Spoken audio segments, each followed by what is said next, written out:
ఒక అడవిలో అన్ని జంతువులతో కలిసి ఒక ముసలివాడైన చిరుతపులి కూడా ఉండేవాడు.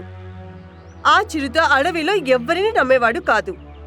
ఒకరోజు చిరుత తనలో తనే అనుకుంటాడు, అందరూ నాకు శత్రువులైపోయారు, నన్నెవరూ పట్టించుకోవట్లేదు.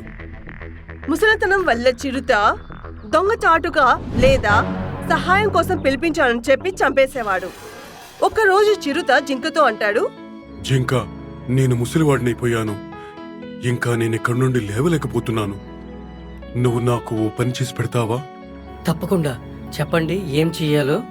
అక్కడ నీళ్లతో నిండిన బాల్టీ ఉంది, నేనక్కడి వరకు వెళ్ళలేను. నువ్వు నా కోసం ఇంత చేసి పెడతావా? అవునవును, తప్పకుండా. సహాయం అనేది మన ధర్మం కదా. జింక నీళ్లు తీసుకుని చిరుతపులి దగ్గరికి వెళ్ళగా చిరుతపులి జింకని చంపేస్తాడు. ఒకరోజు తోడేలు అటువైపుగా వెళ్తుండగా అప్పుడు చిరుత అతనితో అంటాడు, అరే నక్కన్నా, ఎక్కడికి వెళ్తున్నావు? కొద్దిగా ఇక్కడికి వస్తావా? అది విని, లేదు లేదు, నేను మీ దగ్గరికైతే రాను. ఏమైంది? అడవంతటికీ తెలిసిపోయింది మీరు జింకని మోసంతో చంపేశారని. అది విని, లేదు, ఇది అబద్ధం. అది నా కోసం నీళ్లు తీసుకోవడానికి వెళ్ళింది.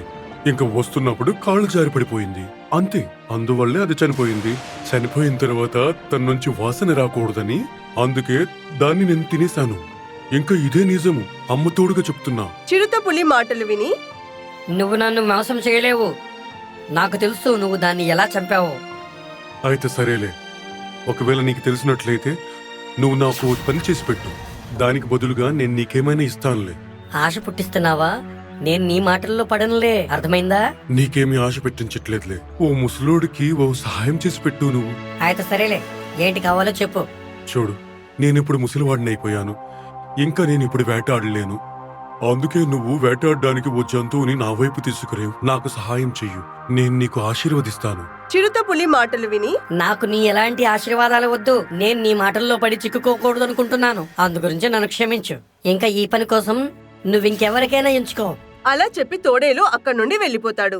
అయినా కాని చిరుతపులి సహాయం కోసం జంతువులని అతని దగ్గరికి పిలిపించి చంపేస్తూనే ఉండేవాడు. దానివల్ల మొత్తం అడవిలో అతనికి చెడ్డ పేరు వస్తుంది. ఇంకా అతని దగ్గరికి వెళ్లాలంటే అందరూ భయపడేవాళ్ళు. దానివల్ల చిరుతపులి ఆకలితో అలమటిస్తున్నాడు. ఇప్పుడు ఈ అడవిలో ఏమీ మిగల్లేదు. ఆలోచిస్తున్నాను, నా ఊరు వైపు వెళ్ళిపోతే బాగుంటుందని. లేకపోతే నేను ఈ ఆకలితోనే చనిపోయినట్లున్నాను. దాని తర్వాత చిరుతపులి ఒక ఊరి వైపుకు వెళ్తాడు. అప్పుడు దారిలో అతనికి అన్ని జంతువులు ఎదురొస్తాయి. ఇంకా అడుగుతాయి అతను ఎక్కడికి వెళ్తున్నాడని. అరే, ఎక్కడికి వెళ్తున్నావు చిత్తన్నా? నీకెందుకు అసలు? నువ్వు నాకు ఎలాంటి సహాయం కూడా చేయలేదు. ఆలోచిస్తున్నాను, నా ఊరికి వెళ్ళిపోతే బాగుంటుందని. అక్కడుంటే నాకు టైంకి తిండేనే దొరుకుతుంది. నేను నీకు పిచ్చోడ్లా కనిపిస్తున్నానా ఏంటి? నువ్వేం పని చేయగలవు అసలు? నువ్వు జంతువుల్ని మోసం చేసి వాళ్ళని చంపడమే నీకు తెలుసు గాని ఇంకేమీ రాదు. కాదు, నేనిప్పుడు చాలా మారిపోయాను. ఒకవేళ మీకు నమ్మకం లేకపోతే పదండి నాతో పాటు. అక్కడికి వెళ్ళాక మీకు తెలుస్తుంది నేను నిజం చెప్తున్నానో లేక అబద్ధం చెప్తున్నాను. అది విని, లేదన్నా, ఉండనివ్వు. నువ్వెంత మంచివాడవో మాకు బాగా తెలుసు. ఇంకా నేను నీతో వచ్చి రిస్క్ మాత్రం తీసుకోలేను. తర్వాత చిరుతపులి ఊరి వైపుకు వెళ్తాడు. చిరుతపులి ఊరికి చేరుకోగానే అక్కడ ఊరిలోని జంతువులు చిరుతపులిని చూసి భయపడతాయి. ఇంకా అతన్ని చూసి వాళ్ళ ఇళ్లలో దాక్కుంటాయి. అదంతా చూసి, అరే, మీరు నన్ను భయపడొద్దు, నేను ఓ పని కోసమని వచ్చాను ఇక్కడికి. చిరుతపులి ఊరిలోకి వచ్చింది చూసి ఊరిలోని పెంపుడు జంతువులు ఊరికి పెద్దైన ఏనుగు దగ్గరకు వెళ్లి చిరుతపులి గురించి ఫిర్యాదు చేస్తాయి. అందువల్ల ఏనుగు చిరుతపులిని పంచాయతీకి హాజరమ్మంటాడు. అరే, ఏంటి సంగతులు చీతా అన్నా? ఈ ఊరెలా నువ్వు వచ్చావు? నేను చాలా ముసలివాడినైపోయాను. ఇంకా నేను ఇప్పుడు వేటాడలేను కూడాను. అందుగురించి ఆలోచించాను, ఊరెళ్ళి అక్కడే ఏదో ఒక పని చేసి బ్రతుకుతానని. ఇంకా జీవితాన్ని ఎలానో గడిపేయాలని. అవును, నువ్వు నిజం చెప్తున్నావుగా? చనిపోయిన అమ్మ మీద ఒట్టు, నేను నిజమే చెప్తున్నాను. ఊరికి పెద్దైన ఏనుగుకు చిరుతపులి నిజ స్వరూపం తెలియదు. అందుకే అతను చిరుతపులిని ఊరిలోనే ఉండి ఏదైనా పని చేసుకోమని చెప్తాడు. అయితే సరేలే, నువ్వు ఇక్కడ సెక్యూరిటీ పని చేయొచ్చు. ఏనుగన్నా, నీకు చాలా చాలా ధన్యవాదాలు. చాలా మంచిది. మీరు నా వయసును బట్టి నాకు సరైన పనిని అప్పగించారు. ఇకపైన మీరు ఎలాంటి ఆలోచనలు పెట్టుకోవద్దు. ఇప్పుడు నేను పూర్తి న్యాయంగా పనిచేసి పెడతాను. ఊరికి పెద్దయిన ఏనుగు చిరుతపులిని ఊరిలోనే ఉండేందుకు పర్మిషన్ ఇచ్చాడు. అది తెలుసుకున్న ఊరి పెద్దయిన ఇంకో అతను ఏనుగుని పంచాయతీకి పిలుస్తాడు. ఏనుగా, నీ మంచి ఆలోచన, మంచి స్వభావం వల్ల నువ్వు ఈ అడవిలో ఇంకా ఊర్లో కూడా ఉండవచ్చు. ఊరు పెంపుడు జంతువులన్నీ నిన్ను పెద్ద మనిషిగా చేశాయి. ఇదంతా బాగానే ఉంది. కానీ నేనేమిన్నానంటే నువ్వు ఒక చీతాని కూడా ఈ ఊర్లో ఉండడానికి అనుమతిచ్చావని. అవునండి, ఈ మాట నిజమే. ఈ మాట నిజమే అయినట్లయితే రేపు ఇక్కడ ఈ ఊర్లో జంతువుల్ని ఆ చీతాగాని చంపినట్లయితే దానికి రెస్పాన్సిబిలిటీ ఎవరు తీసుకుంటారు చెప్పు? అలా ఏమీ కాదు పెద్ద మనిషి. ఎందుకంటే ఆ చీతా చాలా ముసిలైపోయింది. అది అడవిలో ఎలాంటి వేట ఆడలేకపోవడం వల్లనే అది ఊరుకు వచ్చేసింది. నేను తన్ను సెక్యూరిటీగా ఇక్కడికి ఎంచుకోవడానికి కారణం ఏంటంటే తను పనిచేసిన దాంతో పొట్ట నింపుకుంటుందని. ఏనుగు మాటలు విని ఊరి పెద్దకి అర్థమైంది చిరుతపులి ముసలి వాడైనందుకు ఎవరికి హాని కలిగించడని. ఆ తరువాత చిరుతపులి రాత్రి వేళ డ్యూటీకి వెళ్తుండగా ఆలోచించాడు. నా అదృష్టం కూడా చాలా బాగున్నట్లు అనిపిస్తుంది. ఇప్పుడు నేను తిండి కోసం ఎక్కడికి వెళ్ళనక్కర్లేదు. తర్వాత చిరుతపులి డ్యూటీలో ఉన్నాడు. అప్పుడు గట్టిగా అరవడం మొదలు పెడతాడు.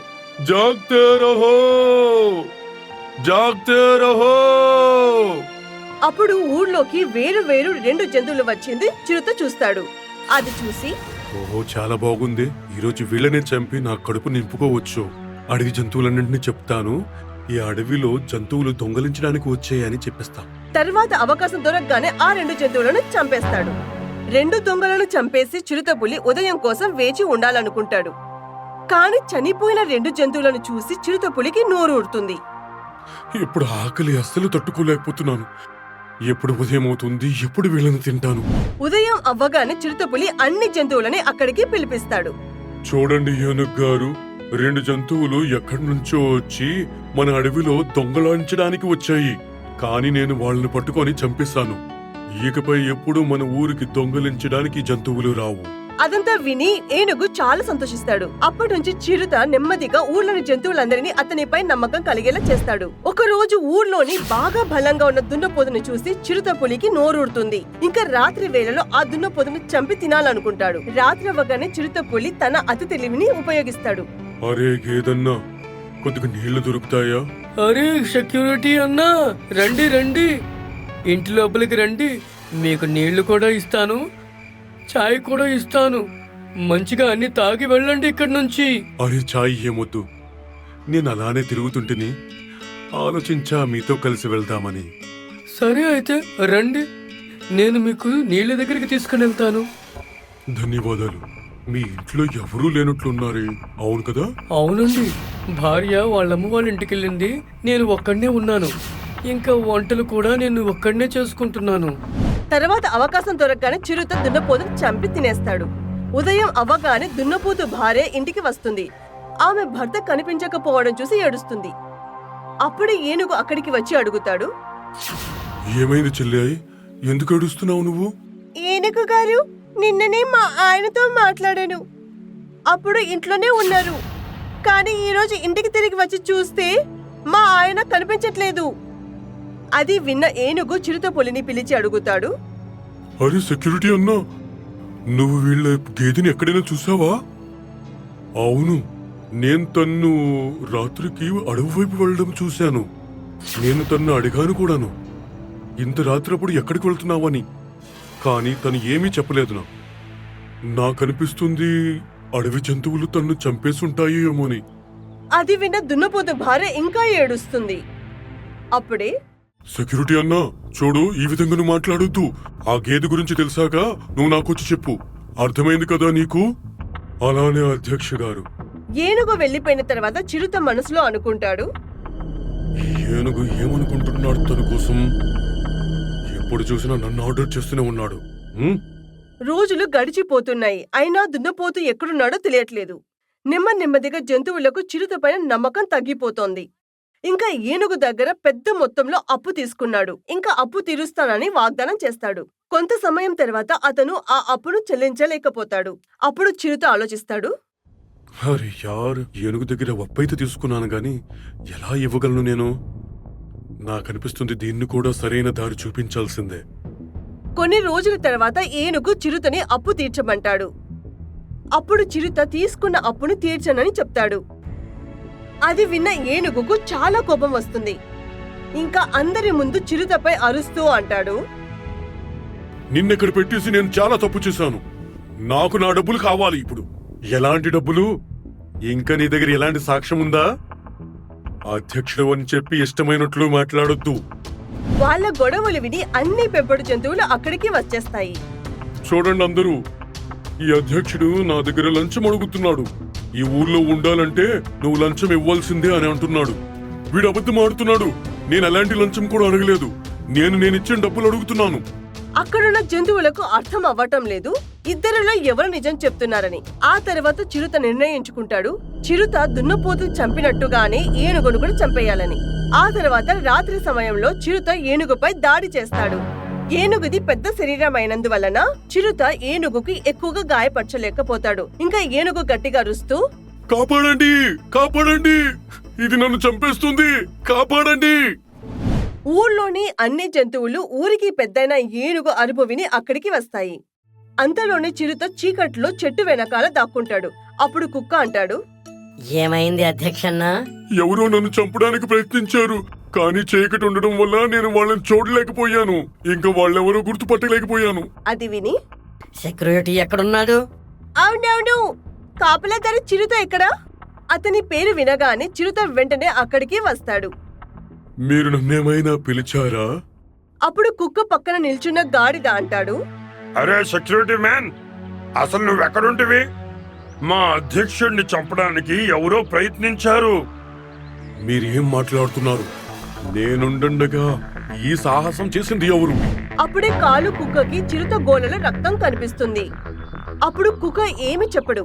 కానీ రాత్రి సమయంలో కుక్క ఏనుగుని ఒంటరిగా కలుస్తాడు. మీరు తప్పుగా అనుకోకపోతే నేను మాట చెప్పనా అధ్యక్ష గారు?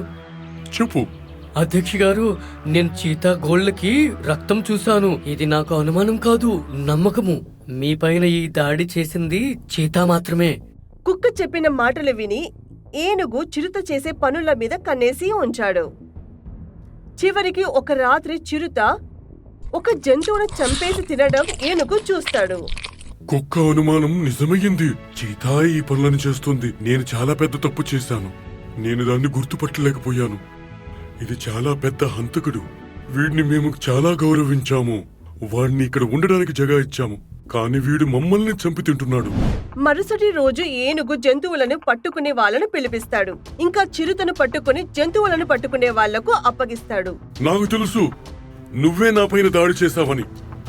ఇంకా ఊర్లో ఉన్న ఎన్ని జంతువులు చనిపోయావో అవన్నీ నువ్వు చేసినవే. నువ్వే వాళ్ళని చంపేశావు. ఇకపైన నువ్వు ఇక్కడ ఉండడం మాకు చాలా ప్రమాదం. అందుగురించే మేము నిన్ను ఆ పోలీసుల్ని అప్పగిస్తున్నాము. ఆ తర్వాత వాళ్ళు చిరుతను తీసుకెళ్లిపోతారు. ఈ విధంగా నమ్మక ద్రోహైన చిరుతకు శిక్ష పడుతుంది.